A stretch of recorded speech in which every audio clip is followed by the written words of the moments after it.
PNR Networks is a member of Patreon. Show your love for our shows by joining our ongoing fundraising campaign and get some fantastic perks in return.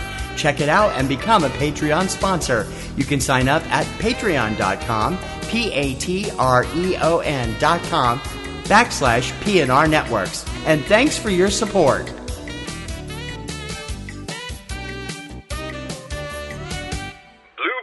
This podcast is a member of the Blueberry Network. Blueberry.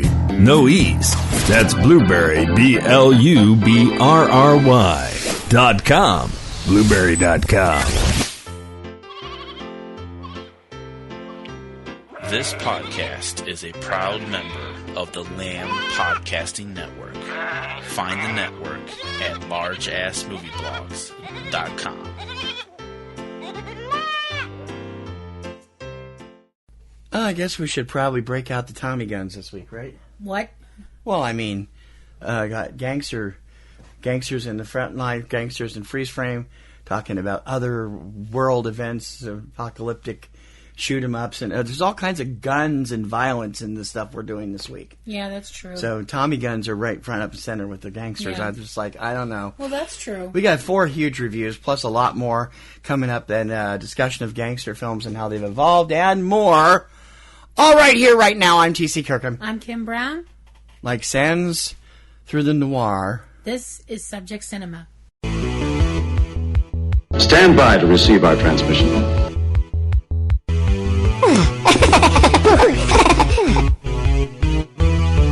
This town needs an enema.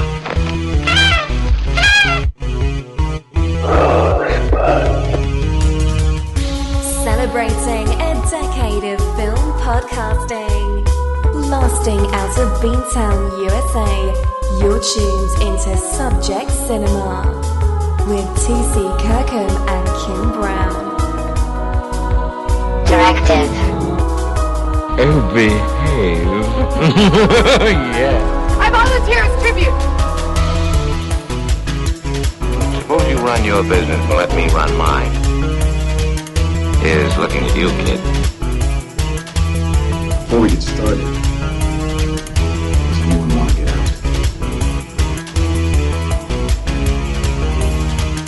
Ladies and gentlemen, please welcome T.C. and Kim. Welcome to Subject Cinema. I'm T.C. Kirkham. Hi, I'm Kim Brown. First regular show of the year so far. Subject Cinema number 553. Day and date if you're listening on that. January 15th, 2017. Mm-hmm. We made it through Friday the 13th. Yay! I know, wrong Friday the 13th. You know why? Because we didn't have sex in the woods. Or use a flashlight as a primary weapon. Yeah. Because I'm not having sex in the woods. That's not happening. You get bugs. Did I offer? You get bugs and sticks in places you didn't even know you had. Ew. You know. Family show. Stop. Ick. So, what's going on in your life this week? Well, I think that it's just, well, for one thing, neither of us are ill, as in we don't have... Well, we're still sick, but we're just got the cough left is all. Yeah, nobody feels like they're going to cough up a lung anymore, which is nice. We didn't get the snowstorm we were supposed to get over the weekend, which is nice. And the Patriots won, which is nice. So it's actually been pretty okay, I guess. Yeah, I think so too. Mm-hmm. Plus, we got to the show. We got some other stuff. We're a month and a day away from Valentine's Day. Shop early, shop often. For the people that you love, not her, I'll take care of that. Thank you. Anyway, well, I'll accept Valentine's from total strangers. I'm easy. I'm not touching that with a 10-foot pole. Or an 11-foot Swede. Exactly. So, Gangsters this week, yes. in honor of the Gangsters film that and is assorted mayhem causers. So it's coming up in the first bit and open wide this weekend. So let's take a look. Let's take a trip to Tampa, 1920s and 30s. Mm-hmm. And the Ben Affleck noir film Live by Night on this week's main screen.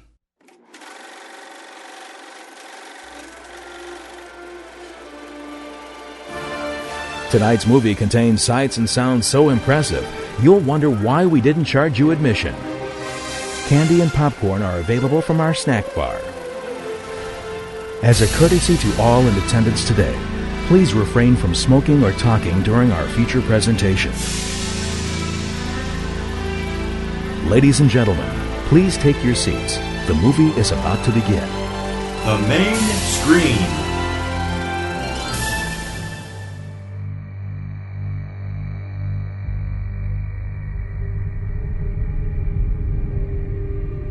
Maybe it's true. We all find ourselves in lives we didn't expect. But what I learned was,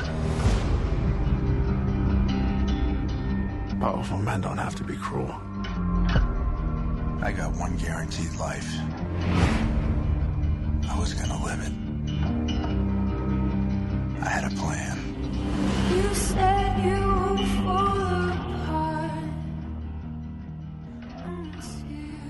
Well, he's made a big name for himself as a writer, actor, director, doing all those, juggling all hats. And he's done it again, this time with a 1930s, 20s and 30s period piece about rum runners in Tampa, based on the novel of the same name. Ben Affleck heads up a large cast of characters in Live by Night. Give us the rundown. Okay. Based on a trilogy of books by author Dennis Lehane, whose works like Gone Baby Gone have also made it to the big screen. The plot of Live by Night is the story of Joseph Coughlin, who goes by Joe.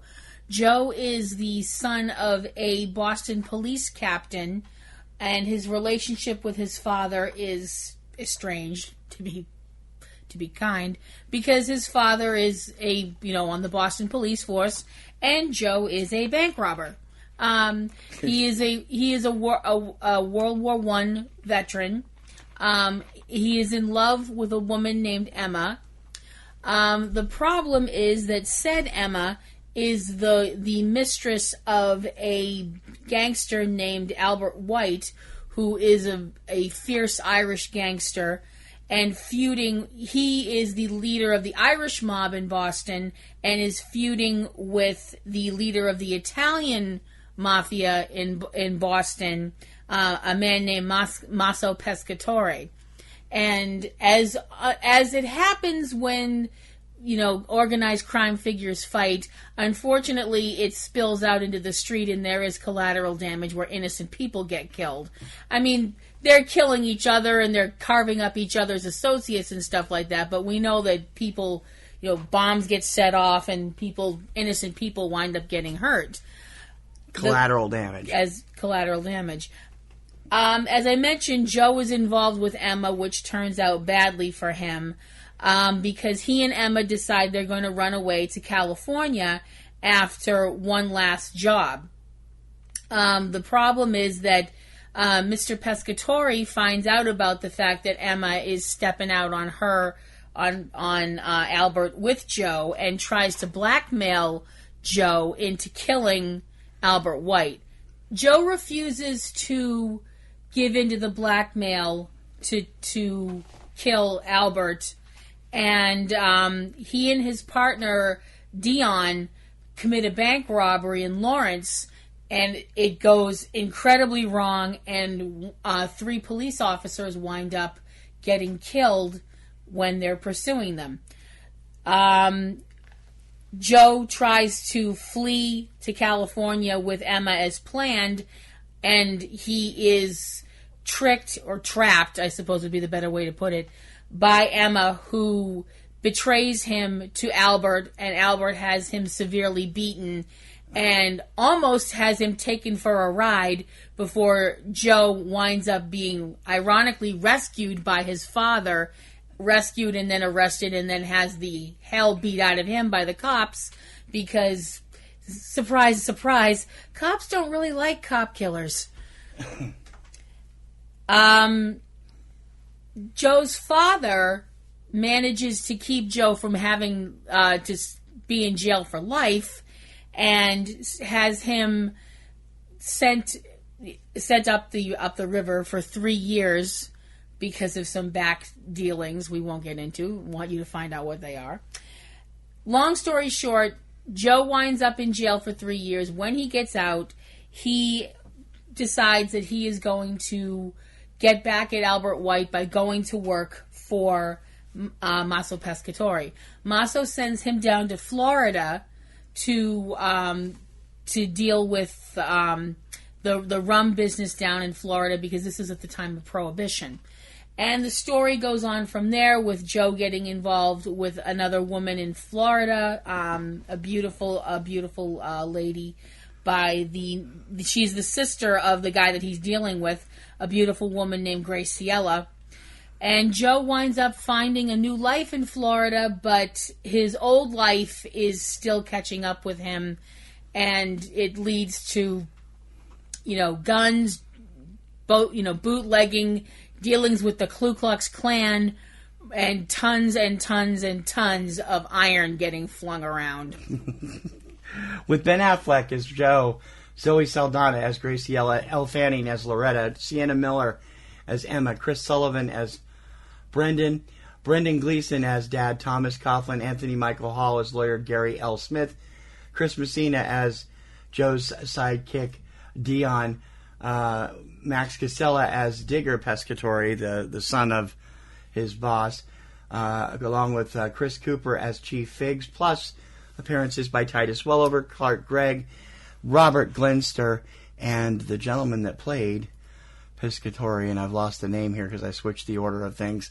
He's a German, Italian actor. Let me see. Remo Gironi. Thank you. I hope I said that even close to correct. Yep. So, this was your first Affleck film since The Town, which you actually gave him a Best Actor award for. Yeah. In 2010. Yeah. What'd you think? Well, not including his turn as Batman. Yeah, he's back. Saying his stuff that he writes, directs, stars in. Yeah, that stuff. I find it ironic that he winds up playing he winds up playing a part that Batman would have kicked the living hell out of him. This was my idea. I have to be honest, because I saw the trailer and I was like, wow, this looks really good. It's good. It's not great. It's not even really good. It's just good. The cast is very well put together. We both are of the opinion that Ben Affleck and Zoe Saldana make a beautiful couple. Yep. They're just they physically go together very well, and I think their characters mesh very well. It's very believable that these two people would be in love. It's very believable indeed. I think that the characterizations of everybody, the cast was fantastic. I really want to bring up a few people really quick. Always a pleasure to see Chris Messina, whom we both adore. And I didn't even recognize you. Had to tell me who that was. I'm like, that's not Chris Messina. He's too chunky. I think the mustache threw you. Yeah, I think so too. Else. Wow. Yeah. So it's amazing what a couple of more hairs on the top of your lip will do. But he's just fantastic, and he's really great as Dion. It's an interesting story. It held my interest, but there were times when it seemed like, okay, we've gone over this plot point. Okay, fine, we get it. We're still on this plot point. Okay, we're gonna sit here and it's all right. Let's kind of, move it along here, folks. We get it. It never got to the point where I was tapping my foot and going, "Come on." No, I would agree with that. It came close. It came very, very close. I would like to say up front, just as a warning to our fans out there who listen, because we love you. There's a lot of the F-bomb and a lot of offensive ethnic slurs. Well, swearing doesn't bother me because it is an R-rated film, so it could be expected. Yeah. I mean, if you listen to Platinum Rose's Garden, I swear like a trucker. But my thing is, if really offensive, words, like the N-word gets dropped a lot. There's a lot of bad, racial slurs against Irish people and Italians and, other people of different ethnic backgrounds and stuff like that. If that kind of thing bothers you, this may not be your cup of tea. Just saying that up. Yeah, I would agree with that. Yeah. If that kind of thing doesn't bother you, all bets are off. It didn't bother me any because it fit with the plot and the time frame, but it did. It still was a bit. It was a bit excessive. It was like, holy crap! Did people really talk like this? You know, it was like, woo. The story is really interesting because you kind of have a feeling of, are they trying to glamorize this? Are they trying to say that these are people too? You know, they're gangsters, but they're people, and even though they're gangsters, they're better than the Klan? Or what are we trying to say here? And a couple of times I was like, okay, I can't tell if they dropped the thread or I dropped the thread. Because there was no thread to drop, which is something that we've been through, but that's okay. Okay. I don't think, but that's me. I find it very interesting that the subject of faith gets brought up a lot, because the character played by Elle Fanning, Loretta, who is the daughter of the police chief in the town in Florida, she has some bad things happen to her. And she comes back to town as a reformed person, quote, quote, and, found religion, quote, quote. And she's one of these tent revival people and, is going on and on and on about religion and God and stuff like that. I find it very interesting that when she's going on and on and on and on and on, one of the things that doesn't get brought up is free will, which I thought was really interesting. I was like, okay, we're going to bring up this, that, and the other thing, but we're not going to bring up free will. Okay, we'll just go with that. That's fine. It's a very violent film about a very violent time. There is a lot of people getting shot. Granted, there aren't. I thought it was very interesting and actually very realistic. That, and I do appreciate that with the film. I think that Affleck did a good job there directing wise. The fact that when people get shot, for the most part, it's not like other films, especially older gangster films, older color gangster films, where people get shot and there's squibs and blood flying everywhere and stuff like that, because that's not realistic. Yeah. It's just not. I mean, there is blood when you shoot somebody, obviously, depending on where you shoot them and what you shoot them with. Bullet caliber and gun caliber and type of bullet. Direction it came from, too. Yeah, and et cetera, and I watch too much CSI. But I think the fact that there isn't really a lot of blood in this film, I think that actually is... I think that was a really good decision on Affleck's part to not make it especially gory. It doesn't make it any less violent, and it doesn't lessen the impact of the shootings, I don't think. But I do think that, like I said, it's a good film, but it's not a very good film. It's not a great film. If you're into noir with a little kind of Southern Gothic tinge to it, I would say give it a shot, but don't break your neck rushing out to see it. But that's my opinion. What about you? Way too long, number one. The movie is 2 hours and 20 minutes long. He could have told the story in an hour and 40 minutes, maybe.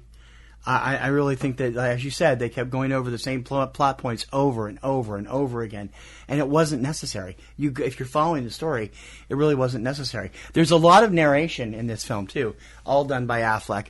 That's where you got confused. You said that it sounded like it was a flashback, and it really wasn't supposed to be. I don't think, because he mentioned to her it's this Saturday, and then the next thing we see him doing it. I don't see how that could be a flashback, but it's like, okay. It's an interesting way of looking at things.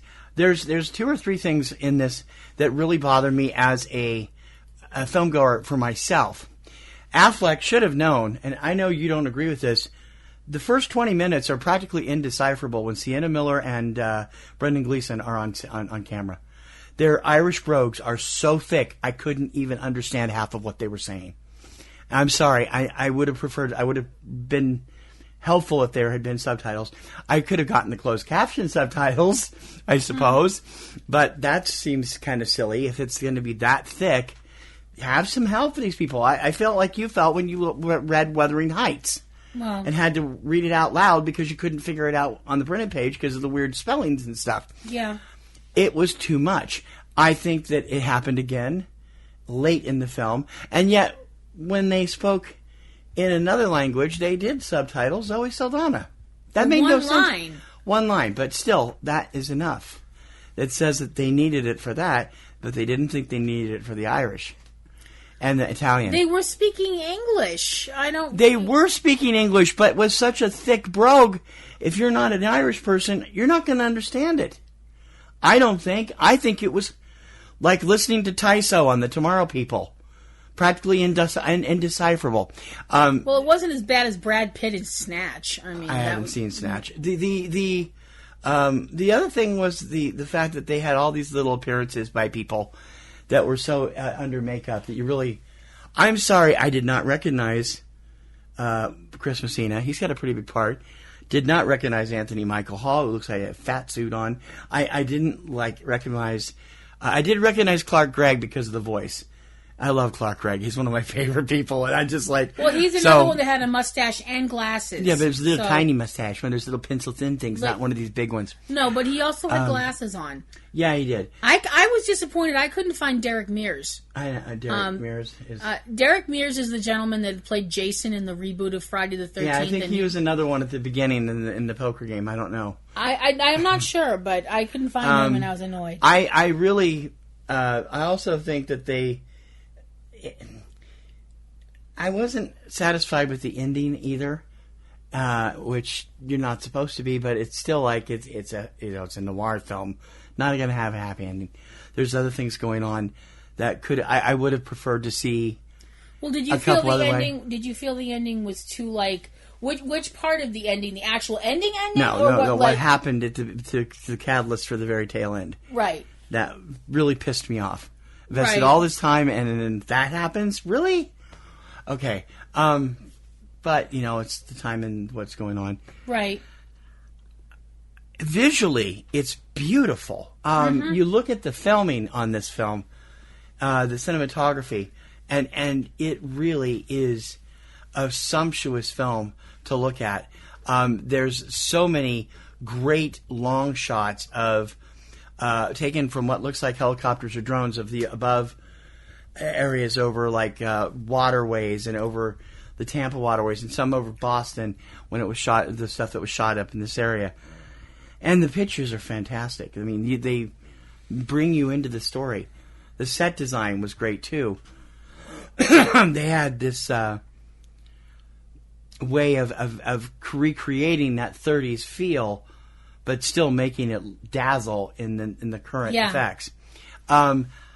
Overall, though, I wasn't particularly fond of Sienna Miller in this film at all. I don't think she was a likable character, and I don't think she isn't. No, but I don't think that. And as I said, it was almost impossible to understand what she was saying.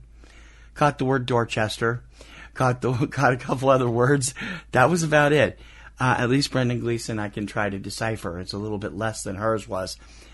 Affleck is always good on screen as an actor. I like him as an actor. And as a writer, he does well with some things, and he's kind of hit or miss with others. This is a miss for me. I really didn't overall like it as a whole. I felt it was too long, despite the fact that it had a great look about it. And the noir part really wasn't the kind of noir that I'm used to. It didn't have your couple of standard elements for noir. The one bad thing about this movie is I am a huge fan of Max Casellas.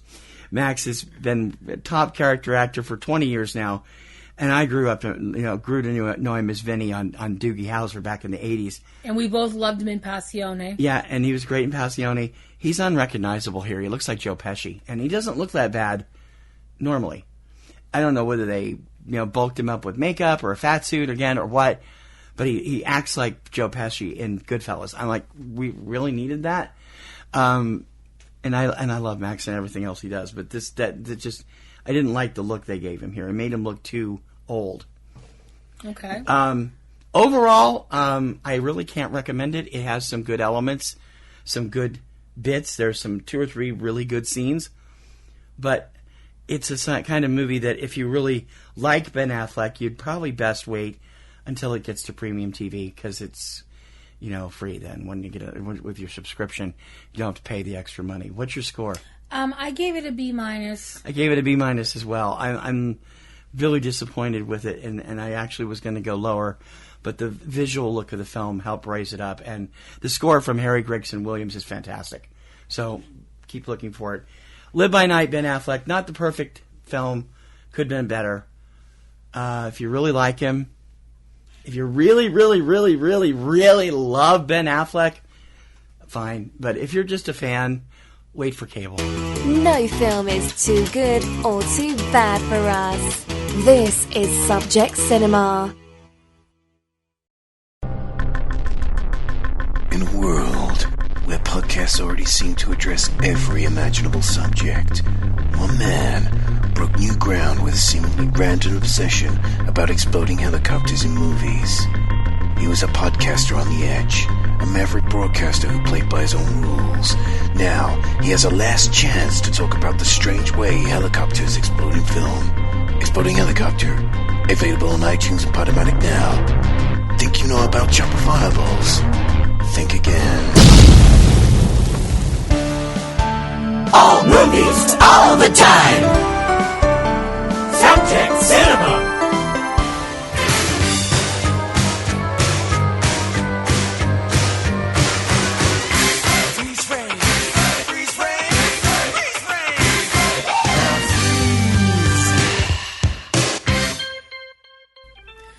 The gangster film is a genre that a lot of people tend to think of exclusively as an American genre, which is certainly not true.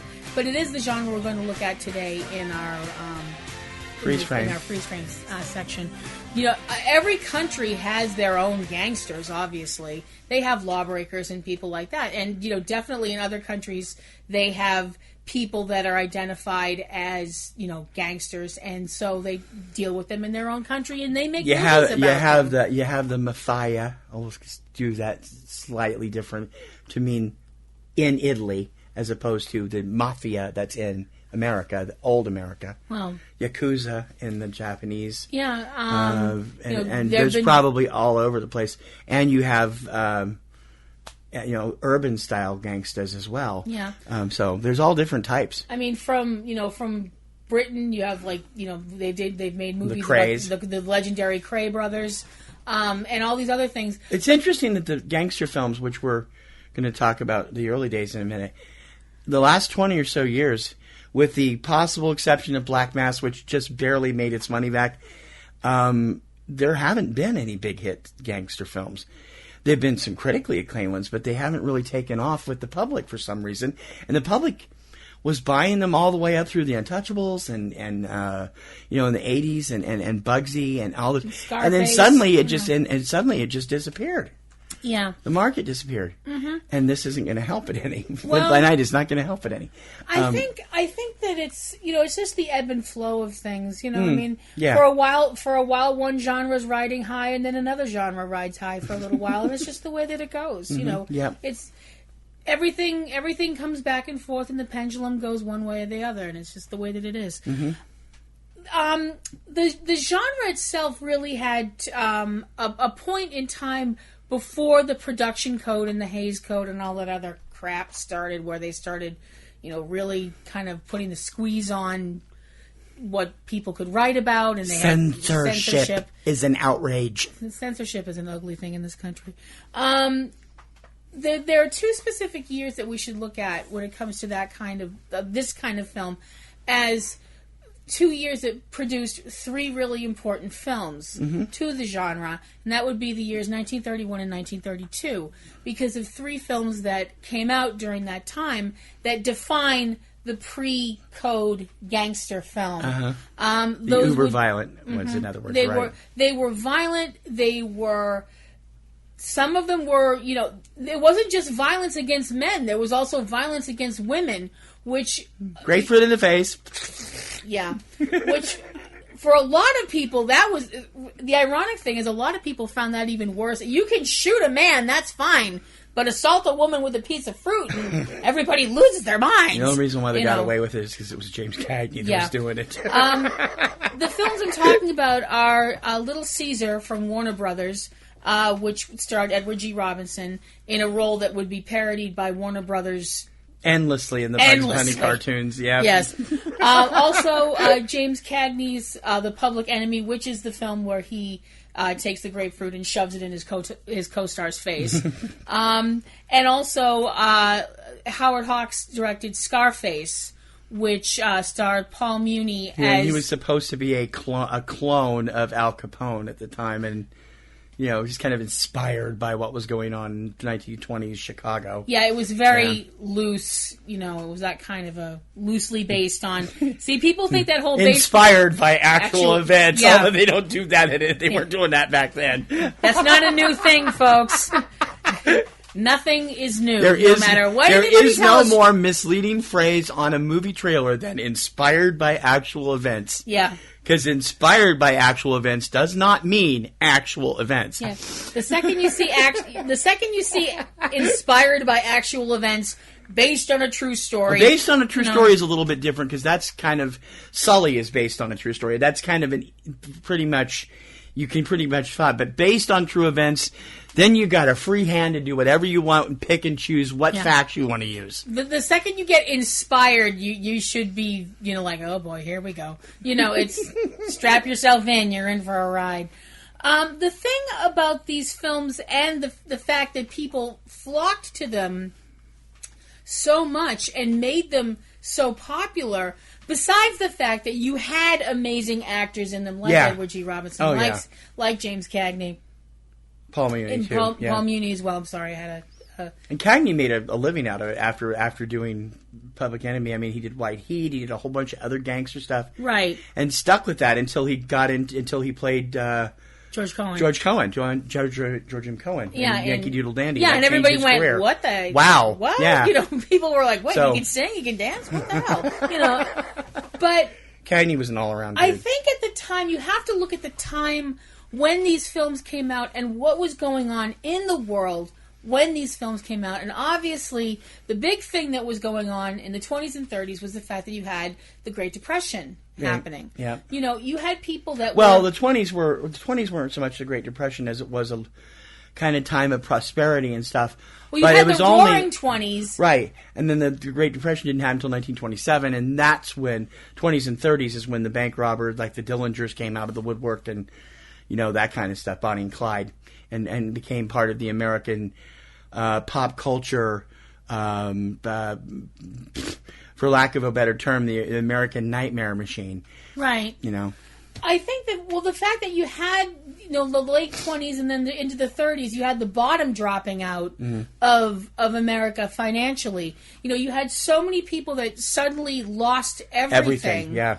And so you went to the films to escape. And when people saw people on the screen that were going against the establishment, going against the government, going against the man, although that term really wouldn't come along for another 30 plus years. 60s, yeah. Yeah. I think that resonated with people.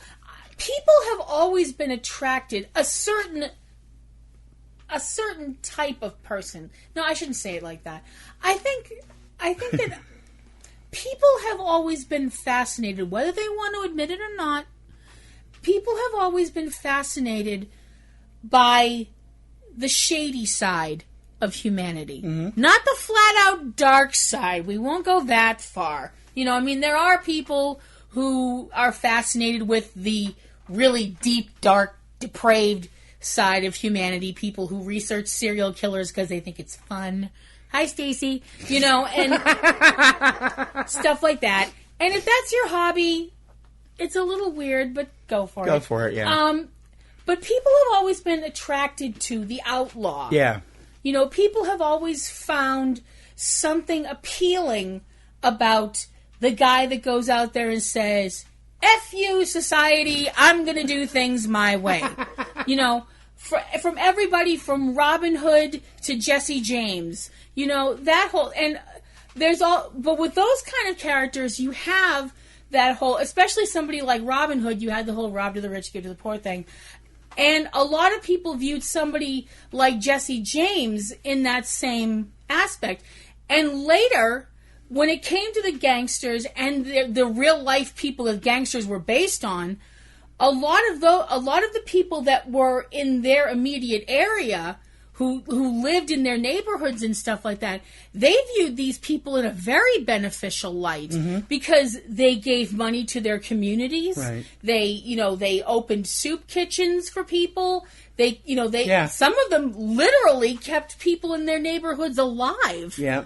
Granted, it was to buy their hooch and stuff like that, but they did more. It was kind of in a weird kind of ironic, bizarro way. They did more to help society than the people that were out there decrying and moaning and saying, "Oh, pray really hard and things will get better." Right. Not knocking anybody who believes in that kind of thing. No. But you get what I mean. These were people that were actually putting food in people's stomachs, and that meant something. And people would look to these people as not people to aspire to, but you have this sneaking, grudging respect for them. Right. Okay. Let's roll this round back to the movies, because we're not really in the history of gangsters. We want to look at the movies. When you look at especially movies more as the 30s continued, you looked at Hollywood not making up characters for movies anymore, for gangster movies, because there were so many gangsters that were real flesh and blood people. Yeah, but again, I think they were taking quite a bit of license. Oh, they were taking insane amounts of liberty with stuff, with everything from the way these people acted to their actual crimes to what they actually looked like. I mean, most of the time, the people that they cast as people like Babyface Nelson, Pretty Boy Floyd, Al Capone, people like that, John Dillinger, half the time, more than half the time, they very rarely looked like these people. Sometimes they would try. Warren Beatty and Clyde Barker looked nothing alike. In fact, Clyde was quite a homely dude.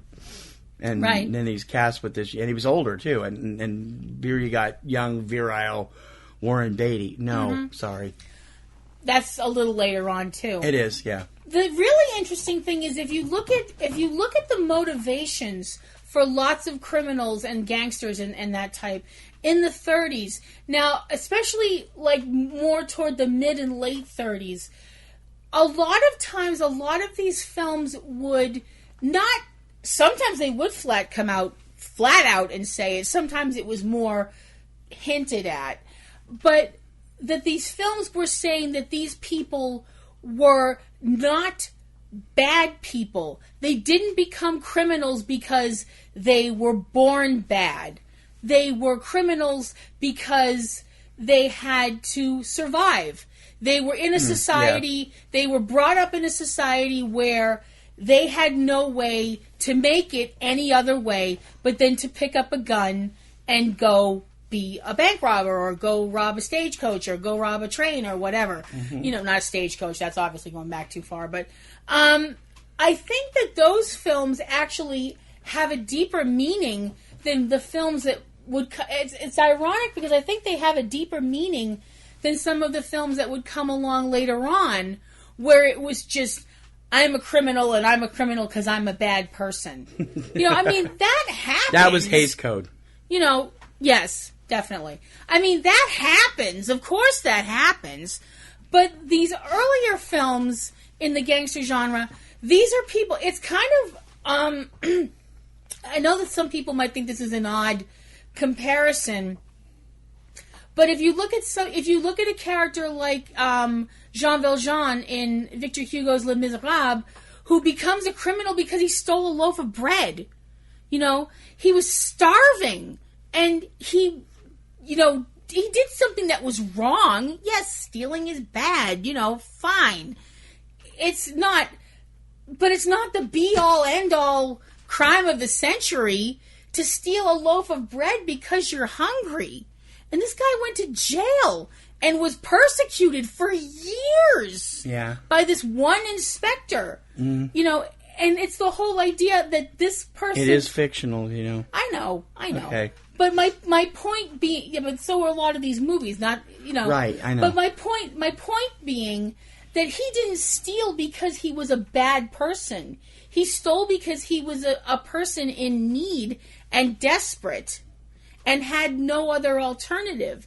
If he had been a person that had means, he wouldn't have stolen. The point of a lot of these movies was that the underlying thing about them was that these people became criminals because they had no other alternative. They had no other option, and society was so poisoned against them that they gave them no other choice. Okay. Once again, you are in the criminal element. Let's get to the movies. Now, but I was saying that's what the movies were saying. Now, later on, once the Hays Code hit, that's when stuff was, you know, the whole idea that you cannot show a criminal in a good light. A criminal can't be a good person. They have to all be, you know, hard drinkers, and they have to beat their women, and they have to, you know, shoot innocent people just because they're there and they've got a gun, and that kind of a thing. And the whole Hays Code, which, you know, glorified the establishment and glorified the idea that the police are incorruptible, and that the whole...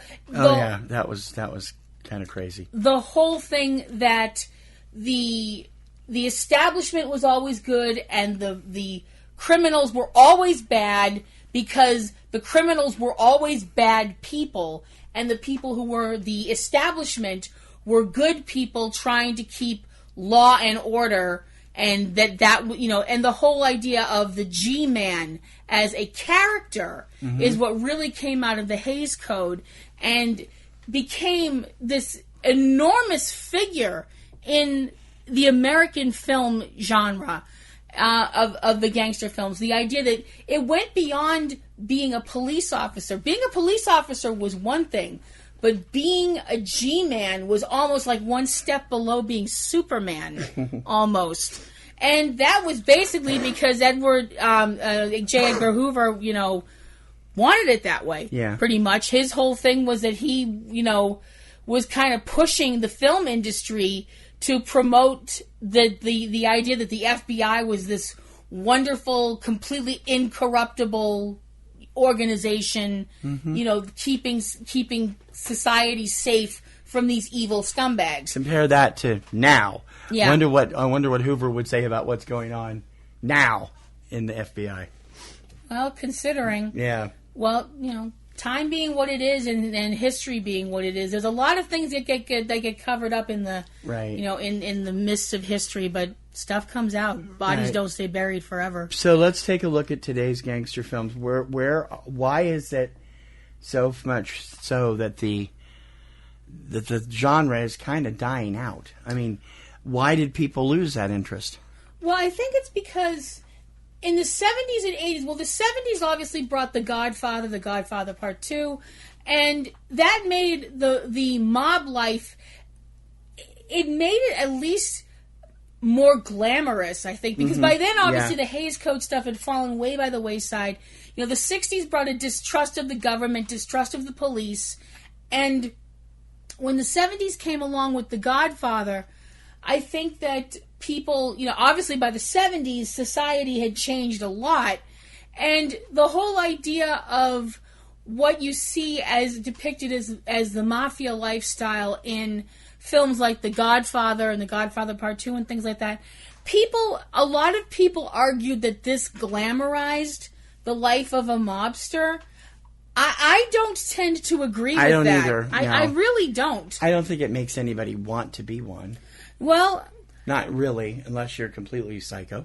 Well, no. I don't know. I mean, when you look at something, and then you go a little further forward to something like the 80s, with 1983 specifically, with the remake that was done of Scarface, which completely changed the story and made the lead character, a refugee from Cuba, brought in the whole drug aspect.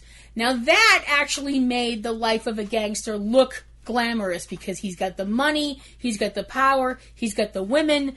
But at the end of the day, at the end of the movie, he's still face down in a pool of his own blood. So it does make things look glamorous for a while. I think the thing that a lot of gangster films do say, whether they intend to or not, even if, from the 30s to now, I think a lot of gangster films do say at the end of the day, when it's all said and done, for a while, these people have the power, the money, the women, the drugs, the guns, all that stuff. At the end of the day, though, most of them wind up dead. They wind up dead because they wind up getting gunned down by their enemies. They wind up getting gunned down by the police. Yep. They wind up getting gunned down by their own people. It's still a gritty, sad life that at the end of it all, when you die alone. We all die alone, technically, but, Well, okay, yeah, I suppose. But it's the kind of but it's the kind of a life that when you die at the end of it, you wonder what you left behind besides misery. And I think the fact that people always complain that movies glamorize the gangster life, if you really look back at films, I don't agree with that. I don't think they do. What do you think? Well,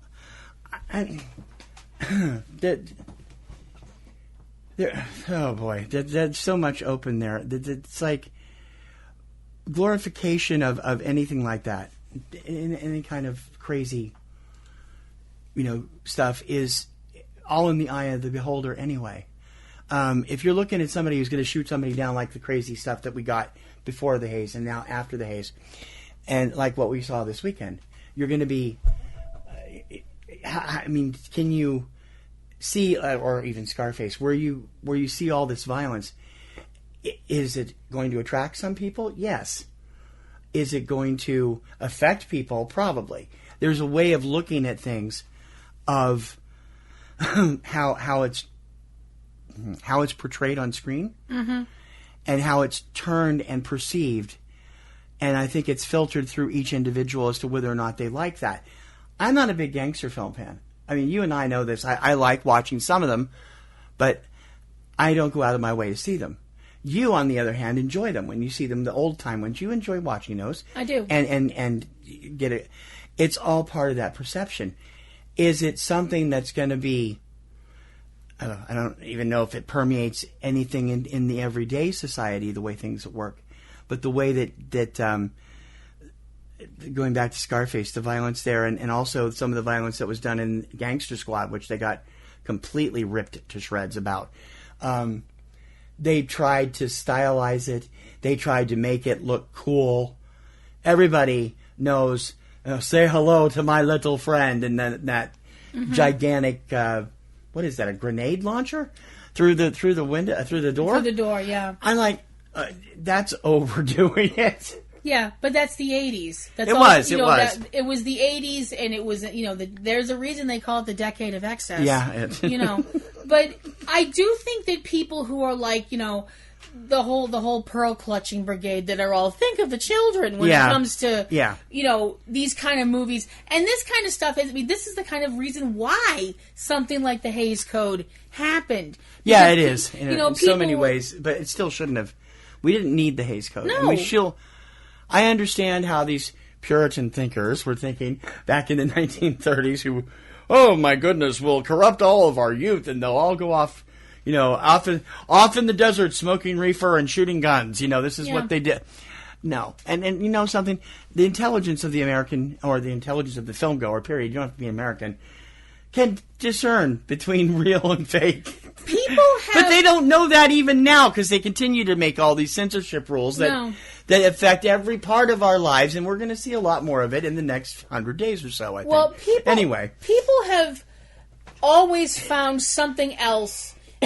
Every single generation, although I do think more and more it happens, seems to me it's not every generation, it seems like it's every 5 years nowadays, that they point at something and go, this is going to be the downfall of Western civilization as we know it. You know, whether it's... Everybody's going to be walking around with a Fred the Purse duck. You know, it's... Whether it's gangster films... Private joke. Whether it's gangster films, heavy metal... You know, I'm sorry, actually, let me back up a little bit. Whether it's gangster films, you know, comic books, rock and roll, heavy metal music, Dungeons and Dragons, gangster rap, video games... or Magic the Gathering, there's always going to be something that people are going to point at. Oh, and, gasp, you know, don't forget British baking shows. You know, and you know, people... and, you know, that they're going to point at and say, this is corrupting our children, it's bad, take it away. Which, of course, makes the kids want it even more. For the children is the biggest, lamest, most dumbass excuse in the history of the entertainment industry and of the legal industry. Yeah, it is. It's parents' job. Stay out of it. Yeah. Anyway, let's wrap this up with a quick summation here. I think the whole thing about the gangster film is the fact that it's always been about the individual versus something. Whether it's the individual versus the law or actually the individual versus themselves, I think is a really interesting way to look at it. Especially with a film like Live by Night. You have a character like Joe Coughlin who has... at the point when we see him in the film, early on in the film, he's like, I don't want to kill anymore. I've seen enough death. I've kissed enough rings. The whole idea that he was a soldier and killed for a reason. You know, it's okay to kill people if you do it for a reason in this country, which is fascinating to me. You know, that if you kill somebody because... Yeah, that's a whole other story for another topic for another day, for sure. But I think the fact that that's showing that these are conflicted people, I think the fact that the gangster film has evolved beyond the fact that I'm a gangster because I'm a bad person. I mean, I don't ever want to see a gangster movie where it's I'm a gangster because my mom didn't hug me enough. I don't ever want to see that kind of a gangster. You don't want to watch ECW anymore, then. Huh? Raven. Anyway, another private joke. Anyway, gangster films are going to be around forever. Whether or not they're successful depends on how they're actually perceived by the public. Yeah. So many of today's are not the same kind of, you know, the pre-Hays and even the first post-Hays when we're punch, hit, plot, over, squish, done. Now they're long, meandering, and in some cases boring, and you can't get away. And it seems like, wow, this is the gangster of today. I don't know. Do you agree with that? Have they changed that much? I think it's changed in the fact... Yeah, I do. I think it's changed... Some ways I think it's changed for the better because there's more character development. Mm. Some ways I think it's changed for the worse because there's so much going on that it's like... story? Yeah. Hello? The you story, lose it. Yeah, the story got lost in the ambiance somewhere. Which is what happened with Live by Night, I think. Okay. What are your thoughts on the gangster film and how it's evolved over the years? We'd like to hear from you. Subject Cinema at PNRNetworks.com. Real movies for real people. Subject Cinema. His movies. Way to go, Charlie! I think it rips through your clothes when it takes you over. More human than human is our motto. He tasks me, and I shall have him. Her movies. The hills are alive. You're so jealous you can hardly breathe. The rum! Yes, the rum is gone. Why is the rum gone? Suddenly my life doesn't seem such a waste. Fuzzy Fur Movies. The Cavebabble Podcast. We babble about the movies you love. And probably a few that you love to hate. Find out more at Cavebabble.com. Also available on iTunes, Stitcher, and by Smoke Signal. C-A-V-E. Babble. Cavebabble.com. Movies for him, her, and you. If you're looking for great films, well, that's okay. You'll like us anyway. Subject Cinema.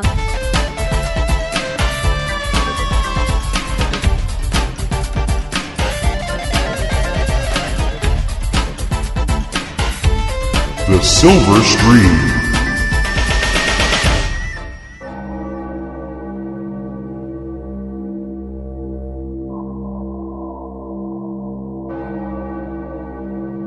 rules are the rules. One of us has something they shouldn't have. He turned his back on us, so we turn our backs on him. Don't ask me what happened.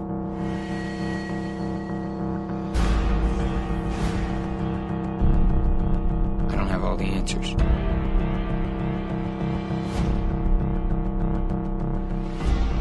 I can put pieces together. What would you do if the world ended tomorrow? More to the point, what would you do if the world ended tomorrow and you were under 18? That's the point of a thriller that TC happened to catch, starring a great deal of young stars and upcomers. The film is called Go North, and he's going to talk about it now. Go North is the story of an unknown catastrophe that has left mostly just people under the age of 18 still alive. It opens in a beat-up old house where 17-year-old Josh is waking up from a nightmare, remembering things that happened in the recent past. So it's from the not-too-distant future. There's flashbacks throughout the story with his parents talking about some sort of an emergency, some sort of crisis, stuff that's on the radio about emergency broadcasts and emergency evacuations.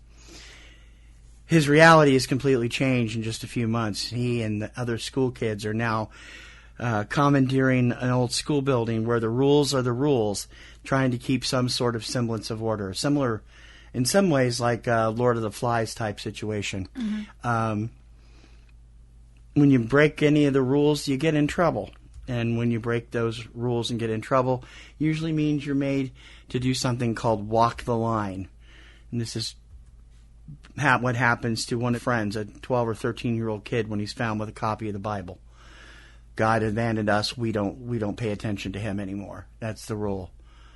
So he's blindfolded and sent through this dark tunnel, and don't really know what happens because you don't know what goes on inside that tunnel. But it's used as a deterrent for the rest of the kids. Josh lives across the street from the group of law keepers at school, headed up by Caleb and his friends Connor and Gentry, and it's they're obnoxious jock types, and Josh was always the studious library type. Trouble is, he also happens to kind of take a shine to Caleb's younger sister, Jessie. She's scared to death. One day at school, when after this first transgression, when Gentry, he sees Gentry trying to force himself on Jesse, Josh reacts, tackles him, gets in a whole bunch of trouble. But Jesse, is just like, why did you do that? And he's like, because, she just wanted a glass of water and he was being a dick about it. That afternoon, he shows her something in his place that he's been planning. He's planning to get away, to go away. His parents had a cabin, and it's north of where they are. He said that hopefully up there, because he remembers hearing them say "go north" on the radio. He talks her into going with him, especially after Jesse overhears her brother and his friends talking about taking Josh out the next day permanently after what happened. She meets him at the rendezvous point, and they start their trip hoping to find more survivors and find out what life is like beyond their little group, while the school and the people in it and the kids that run it are convinced by Caleb and his little group of people that they can't just leave. They have to be brought back, because then there won't be any semblance of order. Mm-hmm. Caleb's got a car hidden somewhere, and he and his buddies go out in search of Josh and Jesse, and it gets quite interesting. Starring Jacob Laughlin as Josh, Patrick Schwarzenegger as Caleb, Sophie Kennedy-Clark as Jesse, Joshua Close as Martin, Derek Brandon as Connor, James Bluer as Gentry, and appearances by a number of other people. Interesting premise behind this post-apocalyptic thriller that's set in the very near future. And I gotta be honest, I was drawn to this movie from the presence of Jacob Laughlin, former Rising Star alum, a few years ago. He and his real life pal Ty Sheridan got their big break in Mud together in 2012, and they have taken different paths, although they've remained close buddies. Mm-hmm. Ty has gone really kind of big stream. He did a lot of indies, but now he made the jump with the X-Men Apocalypse movie last year into the big arena, and people know who he is. Jacob's kind of taken a more meandering way and did a couple of TV shows and a couple of small parts, and then really started to come out in last year in a small but pivotal role in the Matthew McConaughey film Free State of Jones. And he's started to take on other stuff. This is his first lead, and I have to admit, when I was sitting here taking it in, I wasn't sure what to make of it, because I really like these people. And Patrick Schwarzenegger, who is Arnold and Maria's son, he actually turned in a pretty good performance, as did Sophie Kennedy-Clark. And James Blur, who is best known for the remake of Leatherface, I guess, as Gentry, his Caleb's number one lieutenant and the one that is out to get Josh after he jumps him, is scarily good. There are parts of this film that I'm a little kind of put off by, mostly because we never really find out what happened to the parents. Mm-hmm. We know that it was some sort of pathogen that wiped them out, but we don't know why. As we see the flashbacks, his dad is already bleeding when he's come home for his mom and him. His mom's nose starts bleeding near the end of it when they wreck the car, and then that's all we see of this, and don't know what happened. There is something in this film, though, in the fact that there are two pockets of people, and somebody's got to come out on top, or somebody's going to lose power.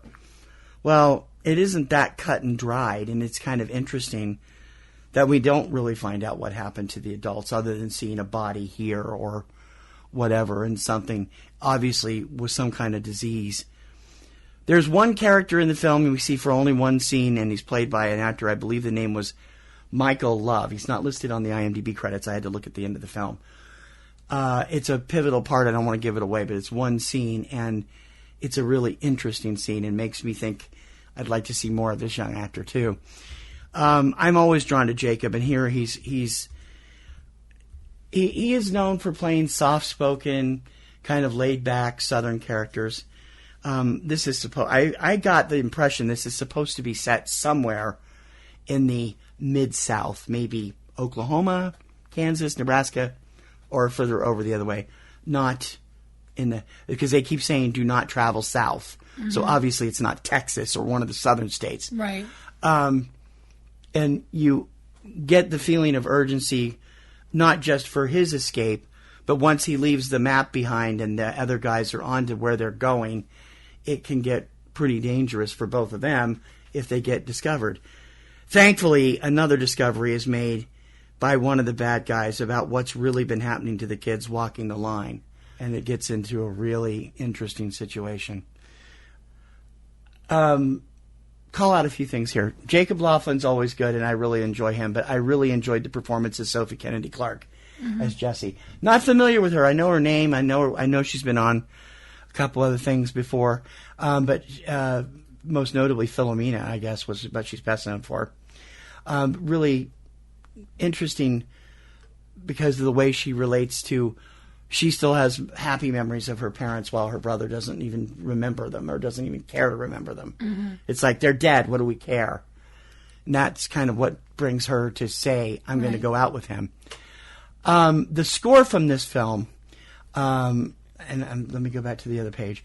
The score from this film, written by Greg Kuhn, is absolutely mesmerizing. One of the best scores I've heard in a long time. It's hauntingly beautiful, and it underscores the film amazingly. Terrific placement of all the feel, all the scenes, and really, really down to the nitty gritty in some places too. Okay. Most notably, I also want to bring up, and I wrote it down. Wait a minute, I got to grab my other notebook. The end theme is a song that has been done by a rising indie band from the UK called Angus Powell. The song is called Monsters.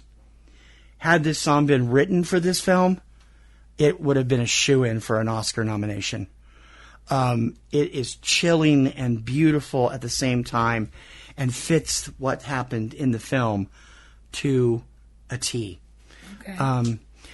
Go North is playing in limited release around the country right now and is also available on most on-demand services. Overall, if you're not into the post-apocalyptic stuff, or if you've had enough of the dystopian future or the horrible things that are happening, you might be a little bit put off by the film, but the cinematography is interesting. It's also interesting to note that the location, the entire film, and all of the desolate locations are 100% real. They're part of what's left of Detroit. And it's really, really something. Go North gets a B from me. Real movies for real people. Subject Cinema. My name's Charles Bronson. There's nothing wonky about my upbringing. Like most kids, I got into trouble. But it wasn't bad. It wasn't bad. And all my life, I've wanted to be famous. This is the post office I did over. This is what I got away with. This is what they gave me. 7 years. Don't worry, son. You'll be out in 4. But I still have my principles. I am Charlie Bronson. I am Britain's most violent prisoner. Prison was brilliant. Well, this is going to be fun. Cult Classics time on Subject Cinema, and Kim has been chomping at the bit to check out this film for a while. It was a Clotrudis Buried Treasure winner back in the late part of the 2000s, and it was the movie that formally announced the arrival of Tom Hardy as a big star to contend with.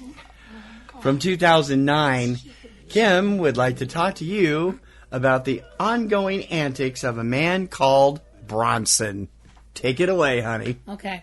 Bronson is a fictionalized account, so take that, based on true events.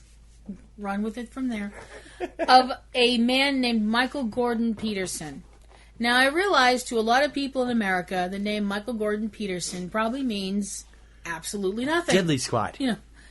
To me, the name Michael Gordon Peterson meant well, you're nothing. American, so yeah. Right. Diddly squat. It meant nothing to me. And then I watched the story of Michael Gordon Peterson, who prefers to be called Charles Bronson.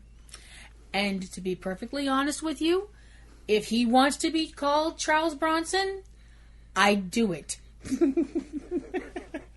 Michael Peterson was a young man that came from a pretty average family. He said there was nothing wrong with his upbringing. His parents weren't abusive or cruel. He wasn't brought up in poor environments or anything like that would make somebody like that. But I like the way you say, like that. We see him as a young man at school, and it is very obvious from very early on in his life that this person has anger management issues. To put it kindly. He is a ticking time bomb on 2 legs. He assaults kids at school. He punches a teacher in the face, and I mean punches a teacher in the face, and then proceeds to hurl a desk at said teacher. He graduates from there to starting to rob, and go on criminal, and criminal activities and such, which culminate in him robbing a post office with a sawed-off shotgun. Now, this is obviously not a good thing. That kind of activity is frowned upon in this establishment. Well, guess what? It's also frowned upon by Her Majesty's courts, because he was sentenced to a term of 7 years in prison. To which I remember thinking to myself, holy crap, 7 years? And, I remember thinking that seems like a hell of a long sentence for a robbery of a post office where he actually received an amount that was less than I'm pretty sure it was like less than 50 pounds. Oh, for Pete's sake! And nobody got hurt. There was nobody got shot or anything like that, and it was a very small amount of money. But because it's a post office, federal government and all that kind of a thing, even though it's somebody else's federal government. Yeah, British government, yeah. They get pissy about that kind of thing. And they locked him up for 7 years. The thing is, he thinks he adapts very well to prison.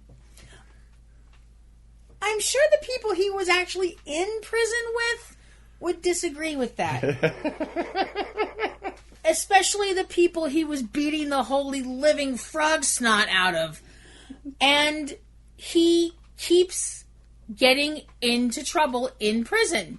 And not little bits of trouble. Not, what are we going to do with you kind of trouble. No. This is violent assaults on other prisoners, which is bad. This is violent assault on prison guards, which is worse because they're the ones that can go to the people that keep you in jail and say, he needs to be in jail longer. Right. And this turned into an incredibly vicious cycle. He winds up being sent, surprise, to a psychiatric hospital where he feels, surprise, he doesn't belong. And he winds up being sedated, surprise, while he's in the hospital. I don't know what they sedated him with. I'm assuming horse tranquilizers or something like that, because I can't imagine anything else holding this guy down for very long, short of chains made out of adamantium or kryptonite or something. I got some pretty nice stuff when I was in for my gallbladder. It was nice. And the weird thing is, when he's like that, when he's basically sitting there drooling on himself, you feel an enormous surge of pity for him. I did. And I remember sitting there to myself and thinking, what the F are you doing? This guy is completely, I don't want to say crazy, because I'm scared of him, number one, and I'm crazy. I know what crazy is. Believe me, I look at it every day when I comb my hair. I know what it looks like. Stop. And this guy is beyond that. I mean, light years beyond that. I mean, long time ago, galaxy far, far away beyond that. And watching what happens to this man and watching what is done to Michael Peterson as he splinters into Charles Bronson, the personality that he takes on in prison and out of prison, because he amazingly gets out of prison at one point. Watching this guy who was locked up for most of his adult life in solitary confinement, because it was this incredibly vicious cycle of they let him out of solitary, put him back in the general population, he'd tear somebody into pieces, and then back in solitary he'd go. And they'd take him out. And it would happen again. Lather, rinse, repeat. For decades. Listen to what I just said. Yeah. Decades. Yeah. In solitary confinement. Now think about what is involved with that. I mean, people think solitary confinement, and actually, before we go there, let me just go over the cast list. Would you like to? Tom Hardy as Charles Bronson, a.k.a. Michael Peterson. Kelly Adams as Irene. Louis Andrews as something called Hysterical Screw. Katie Barker as Julie. Matt King as Paul Daniels, and a lot of other people in here as well. And directed by Nicholas Winding Refn. Yes. Which is another reason I wanted to see this film, because I am an enormous fan of I am too, Nicholas Winding Refn. I think he's an amazing, amazing director.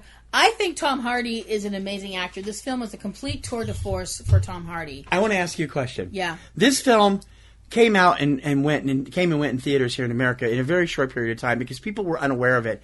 We didn't find out about it until like a year later. Mm-hmm. And it's like, okay.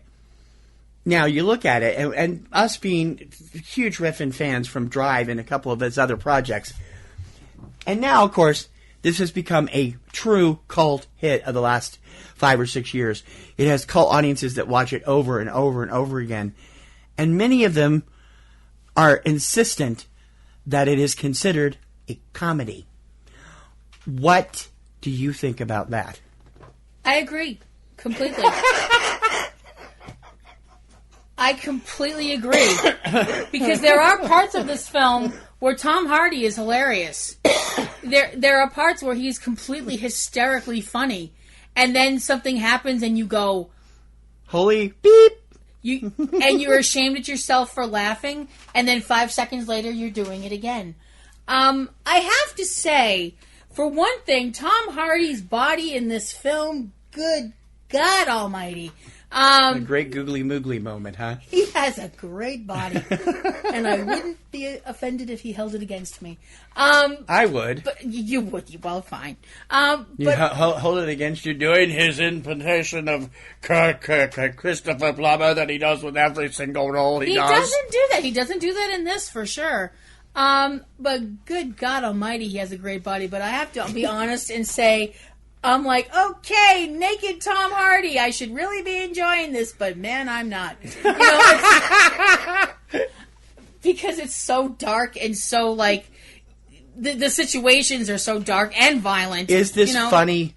Is this violent, funny, dark, funny like Killer Joe, or is it even worse? It's beyond that. Okay, I didn't think that was possible. It's like, and it also never received an NC-17. No, it's like. I have to actually give a comparison when you ask me about the humor and stuff like that. And this is going to sound like a strange comparison, and a kind of ironic one when you think about who's involved. There were parts of the Dark Knight, especially parts with Heath Ledger's Joker.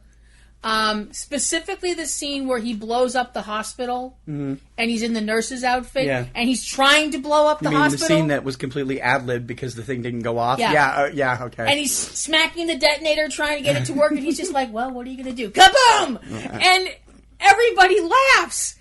And you laugh and then you feel like a complete and utter shite because you did laugh because a hospital just got blown up. You know, but you still laughed at it. This is like that. This is you. That's terrifying. There are moments. There are moments like that throughout this whole film, and the crazy thing is watching Tom Hardy as this person, as Michael Peterson and Charles Bronson, who are. You're contending that they eventually did develop into two separate personalities. They right? did. I would say they did, definitely. I think that it's strange to say it this way, but I think Bronson was always there. I think Bronson was always inside of Michael Peterson. And strangely enough, prison was the place where he decided to come out.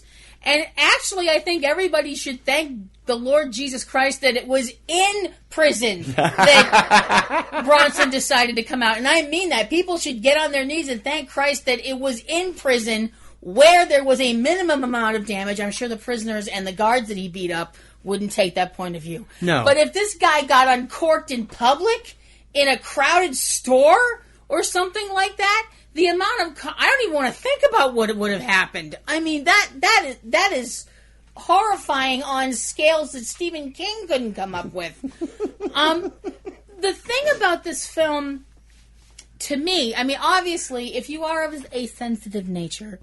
And if you are of a sensitive nature, why in the hell are you listening to this show? Yeah, no kidding. But if you are of a sensitive nature, this film is going to disturb you.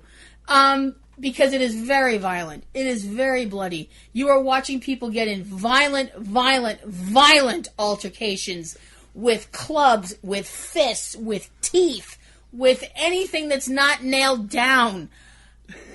And then you're watching Tom Hardy wink at the camera and be like, you know, you love me. You know you love me. his whole thing is that he's always wanted to be famous. Mm-hmm.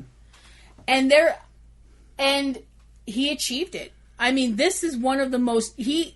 Although one would argue that he's infamous. Not famous. Infamous.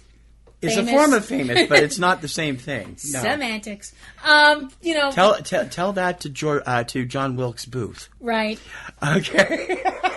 This guy was considered at one point, and may be still, one of the most dangerous prisoners in Britain. Mm-hmm. And I believe it. I completely believe it. The thing is, this film makes you ask questions that, I have to be honest, I never thought of asking. Ever. And I ask some really screwed up questions of myself. You do. But,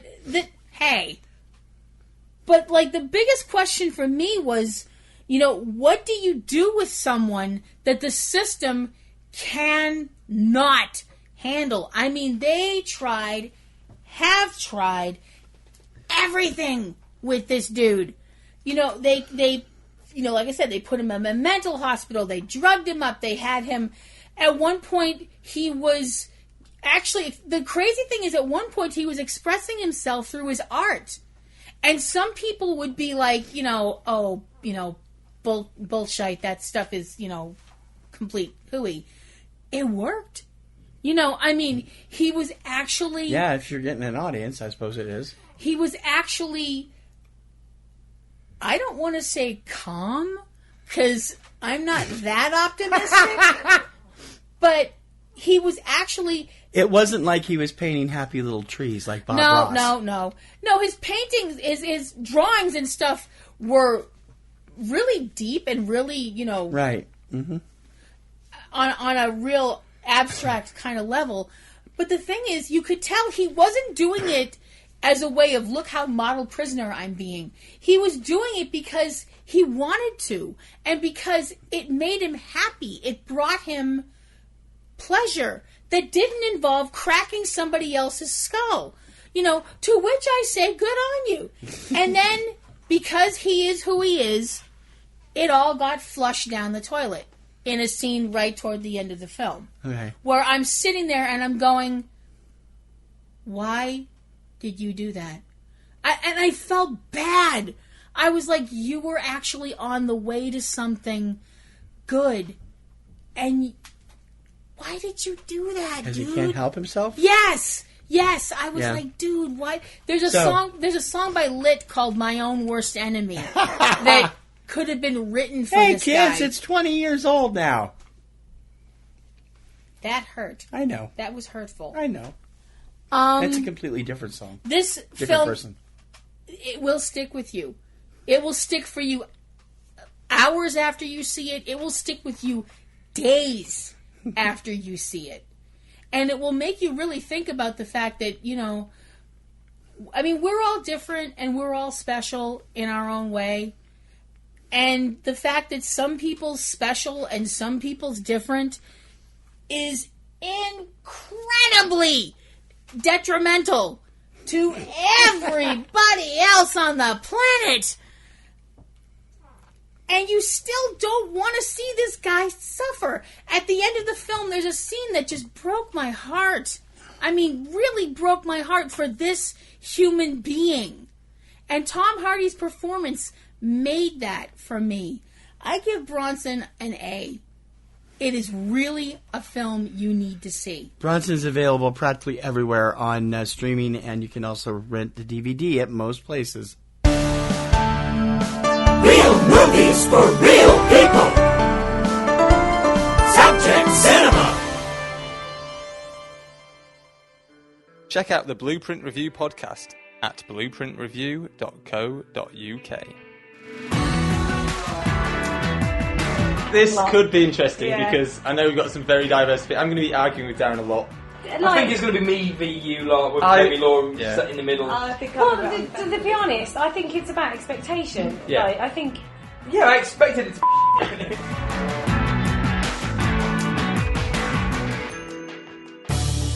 Welcome to the soundtrack of your life. You're listening to Subject Cinema with TC Kirkham and Kim Brown.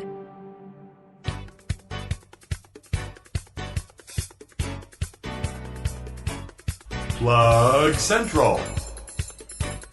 This is part of the show where we talk a little bit about ourselves. We got a lot of stuff going on. We want to make you aware of it. Hopefully, you do it in a pretty quick amount of time. This Friday, Friday day and date will be the 20th, I believe, of January. We'll be making an announcement about a brand new podcast that's coming to PNRNetworks on Wednesdays starting February 1st.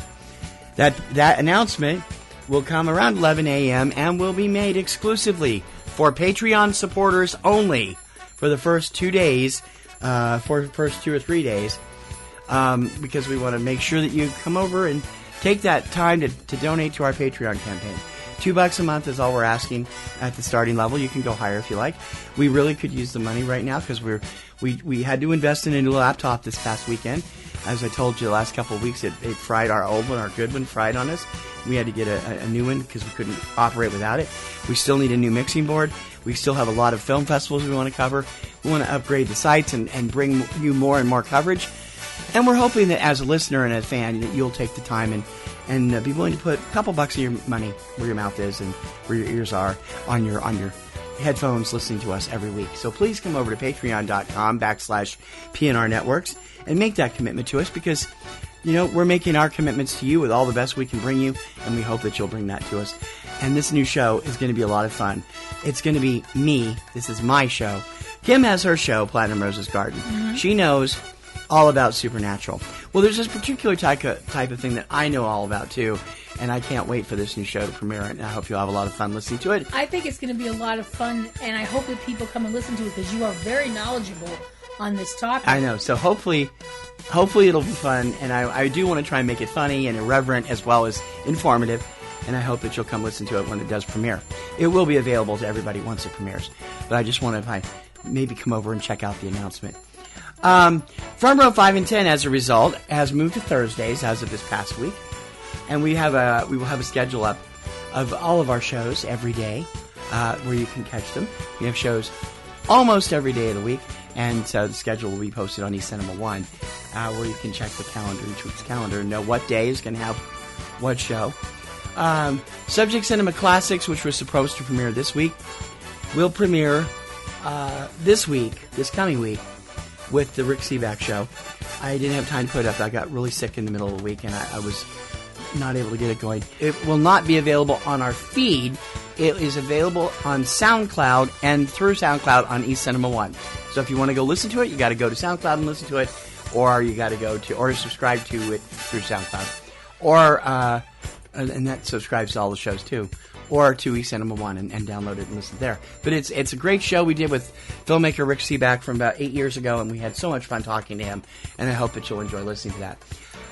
Subject Cinema Classics will be up every Wednesday from now on at that point, probably around 10 o'clock in the morning. And you'll also be able to hear it on eCinemaBoston, which returns to life in early February. Marquee Mix is coming back February 1st. It is the flagship of the new PNRNetworks radio network. We will have Marquee Mix up on the 1st with Marquee Scores and Marquee Classics. Not too far after that, Marquee Mix is all film songs between 1980 and the current present day. And we might revise that forward a little bit now that we're a little further along. It might be 90 forward or something and put the 80s stuff back in the classics. Or we'll figure it out. But we hope you'll listen to it. It's free. It's going to be through our friends at Radionomy, and we hope you will enjoy it. The show schedule, as I said, it will be up on eCinemaOne in the next day or two. But it includes shows almost every day of the week. We have Subject Cinema every Sunday right here, a little after 7 o'clock, usually in the evenings. Mondays, not right now. We don't have anything going there, but that is where Real Rewind will eventually premiere. It's been bumped back to June now because of this new show we're doing. So be watching for that. Tuesday morning, 10 a.m. Eastern, Tuesday Digidex. All the latest releases on DVD, Blu-ray, on-demand streaming, Amazon and Amazon Prime and Netflix with yours truly. Wednesdays will be the new show, usually in the evening sometime. Thursday, Front Row 5 and 10 in the evening. This week's Front Row 5 and 10 will be our list 5 lists. Mm-hmm. 5 films we promised to see that we've never seen this year, and 5 films we have seen that we're going to get the other person to see this year. Yep. It should be interesting. It should be very interesting since we don't know the others' lists. No. So we've made an agreement on a couple of Hitchcock films, but that's it. Fridays is the day to catch up what's going on in the weekend, and that is 3 Minute Weekend every Friday morning at 10 a.m. Eastern. We'll run down all the latest theatrical releases hitting theaters in the United States, and you can check it out there. And there will be a new website companion to 3 Minute Weekend debuting in the next couple of weeks, so you might want to keep an eye on eCinemaOne for that. And on Saturdays, of course, Platinum Rose's Garden with Kim over here with our Supernatural stuff. That is currently on hiatus, but we'll be back at the end of the month when they start the back half of their season. Yes, I will. Supernatural will be returning for the remainder of Season 12 at the end of January with Episode 9, First Blood. And I hope you guys will come and check out my episode recap and anything else that I happen to be talking about on that show. I would like to stress... Not safe for work. Yes. Beep, beep, beep. Yes. I have a dirty mouth. So I hope you guys will come and check out that show. And Sundays is also the usual day for Cavebabble with Eric and Valerie Lyon. They have not done anything new since December. They've had some scheduling issues. But they're going to get back into it here shortly, and they're always fun to listen to. Movies, TVs, games, and odd things to eat, plus more, all from the perspective of Missouri. Eric and Valerie Lyon and Cavebabble at cavebabble.com. Don't forget to check out our websites, eCinemaOne, with all the latest cinema news. We get all the podcasts. We got all the...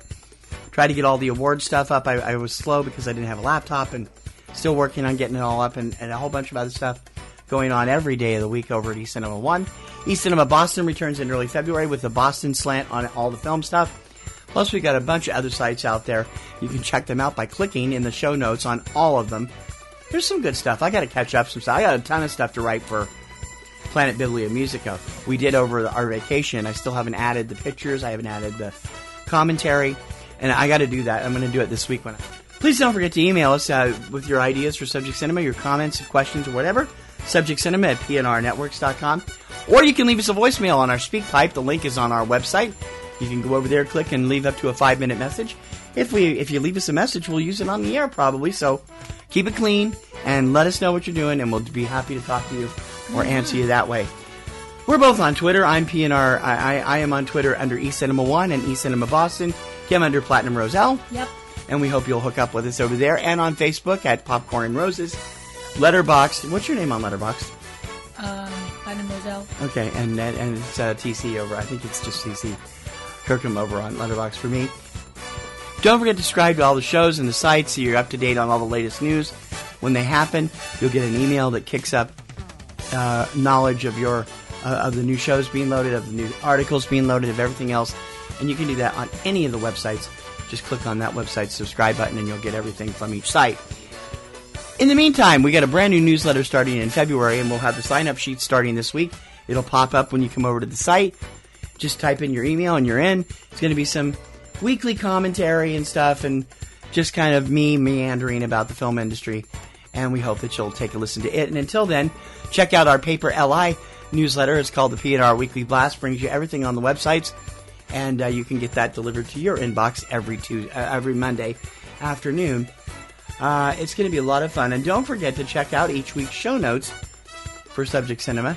We frequently have links to the movies we talk about and everything else, and then you can click over and see what we're talking about and doing. And that's as simple as going to our show notes or pulling them up on your browser and your phone and clicking on the links. And you might find some really interesting stuff there. I think it's going to do it for Plug Central this week.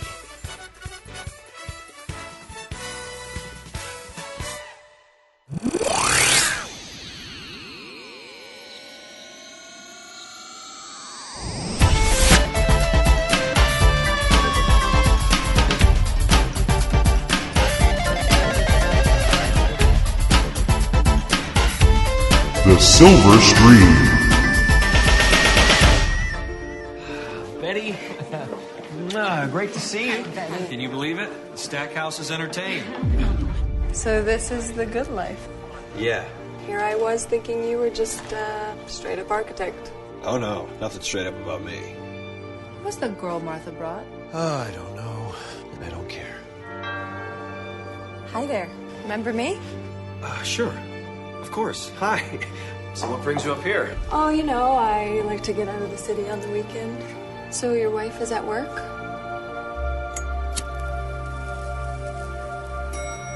I followed you from the office. I saw Kim you. had a chance to check out a new noir film that's available in theaters and on demand the last few weeks, and when she was home and recuperating from her cold, and we finally found time to put it in. Give us the rundown on the new mystery noir thriller, A Kind of Murder. Okay. A Kind of Murder is a film based on a novel by Patricia Highsmith called The Blunderer. It is the story of a married couple, Walter Stackhouse and his wife, Clara. The story takes place in the 50s or 60s, I'm not really sure. No, more 60s, I think. And Walter and Clara are a married couple that I'm assuming at one point were happily married. That bus has left the depot. Walter is a novelist at night. He works as an architect in his real job. And Clara is his wife, who is not a very happy person. There's obviously problems with her and her mother, who is constantly ill, and she has to go to see her a lot. And there are problems in Walter and Clara's marriage because they just seem to be people that, at some point or another, they just stopped being in love. I don't think it's helped along by the fact that Clara is, to say clingy would be kind. I've seen barnacles that hold on less fiercely. Not that Walter's that great of a catch either. I mean, he seems like a pleasant enough sort of guy, but he winds up being attracted to a young lady, and because of this attraction, his wife decides that she is going to, in a way of trying to get attention, she overdoses on pills, and he winds up having to, take her to the hospital, the whole thing, get her, to keep her from dying. But after this happens, he starts thinking about what life might be like without Clara around. And he also starts thinking about this because of the death of another woman in the immediate area. This woman that was on a bus and wound up somehow getting off the bus and wound up being murdered.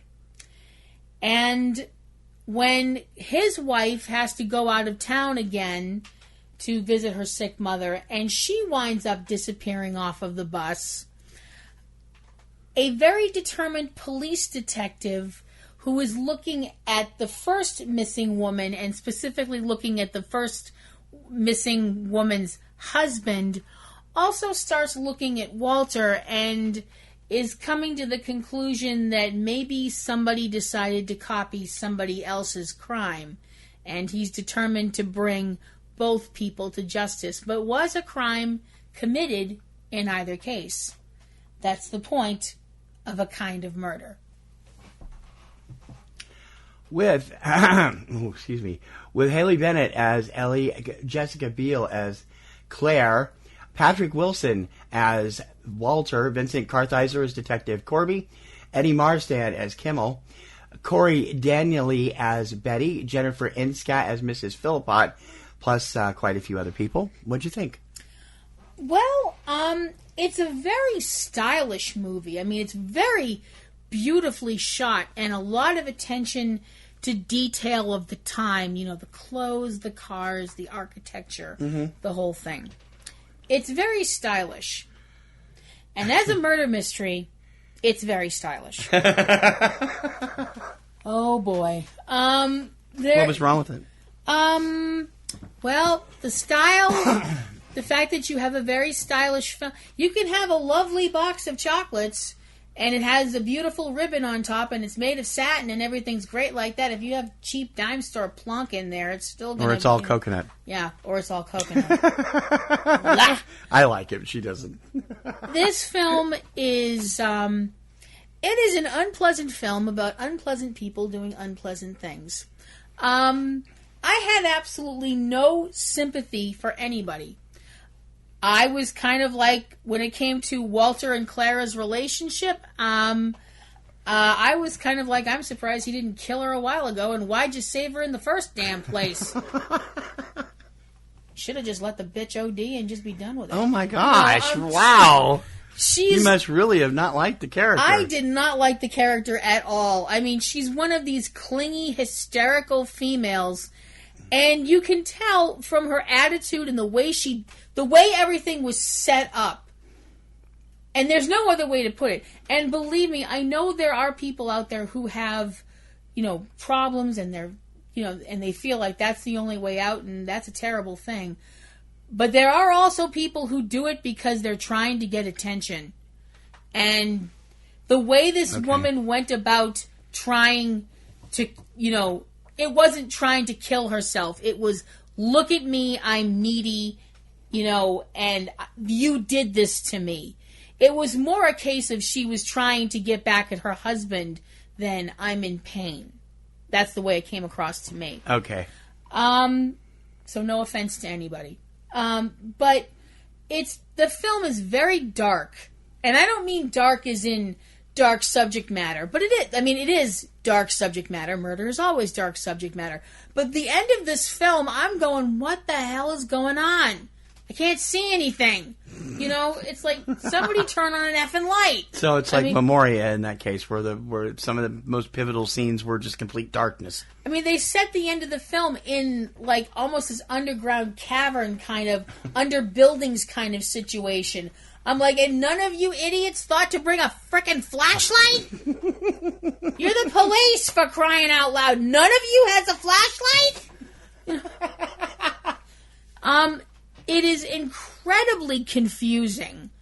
And it's the whole idea of the fact that Walter wants to kill his wife.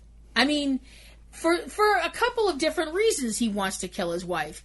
He's found another woman. He's in love with this other woman. He's at a point in life, he's at a point in time when you don't just go, I don't love you anymore. I found a honey on the side, divorcing you, see ya. People, that just wasn't done back then. Right.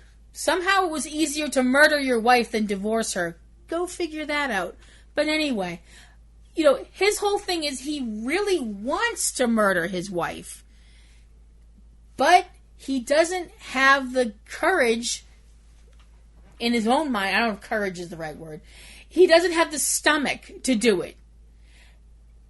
And he's looking at this other case where this other guy may have murdered somebody obviously murdered this other guy's wife because she's dead, and pretty much when a spouse is killed, the other spouse is the first person that the cops look at.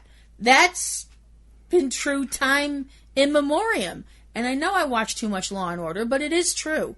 And the fact that he knows that this guy might have actually killed another human being and then proceeds to go to the guy's work and try and almost be like, so how'd you do it? Without actually saying, so how'd you do it? I'm like, are you freaking insane? Apparently, the way being in this movie makes them so. He's just kind of like, I want to observe how this person is because I want to see if I can do this too. If he could have done it, maybe I can. And I'm thinking to myself, this is a human being that may have ended another human being's life, and you want to poke that bear with a stick? Is that really the hill you want to die on, buddy? It's like, seriously? And the sad thing is, everybody in the cast, except for one person, is really good. I mean, they really make these characters real. And I'm not going to single out whose performance I didn't like. I'm just not. But I felt like, at the end of the movie, I felt like, especially the very last scene, I was like, nope.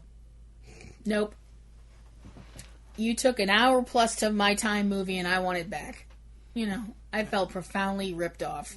But like I said, it was pretty to look at, but man, not again. No way. Andy Goddard, you owe me 2 hours back. Sorry, buddy. That's the director, by the way. A Kind of Murder gets a C- from me. Ouch. Kind of Murder is now in theaters around the country in limited release and also available on your favorite on-demand service. Check your local listings and check your cable or satellite guide.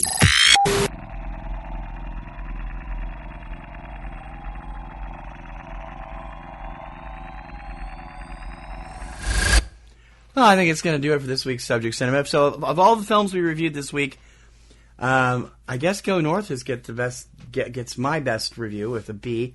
You enjoyed Bronson, which is our cult classic this week, and we hope you'll check it out. But Live by Night, strictly for Ben Affleck fans until it comes on premium, then you might be able to stomach it for 2+ hours, and you really hated that Kind of Murder. A Kind of Murder, you should kind of skip it. Yeah. Next week, we're getting closer and closer to our 11th annual Film Festival show. It's coming up on January 29th. Santa Barbara announced this week they are the last of the major film festivals we cover for that have announced a full schedule. We still have got just a few titles from Blue Sky, but we've got enough to know what they're doing. And it's going to be a lot of fun. We hope you'll come over and join us for that in 2 weeks. In the meantime, 2 weeks. And next week we'll be back with regular movie reviews and such. All the usual stuff right here. Mm-hmm. And a formal announcement about a new show premiering on February 1st. But you can get the announcement first this Friday on our Patreon supporters blog. So go over and support us on Patreon so you don't miss the announcement. It's going to be fun. And I'm going to have fun doing that show. Mm-hmm. I think it's a wrap, don't you? Me too. It's a wrap!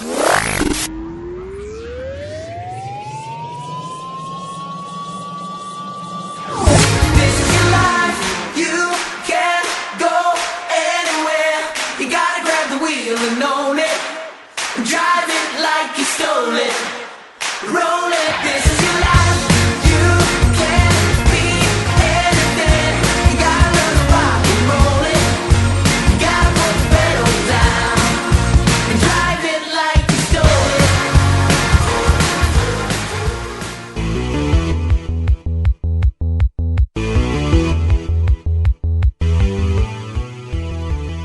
What if I don't want to wrap? What if I want to sandwich? For Subject Cinema, I'm T.C. Kirkham. I'm Kim Brown. May your popcorn always be buttered. And may your roses always be in bloom. TTFN. Bye now. You have been listening to Subject Cinema with hosts T.C. Kirkham and Kim Brown. Subject Cinema is produced by PNRNetworks, Boston, Massachusetts, which is solely responsible for its content. Subject Cinema theme performed by Eric Lyon. Subject Cinema is recorded and produced using Sony Vegas products. Subject Cinema is copyright 2017 by PNRNetworks under a Creative Commons license. Check out a new episode of Subject Cinema every weekend. Until next time, this is Bob Taylor for Subject Cinema, and we'll see you at the movies. That's all.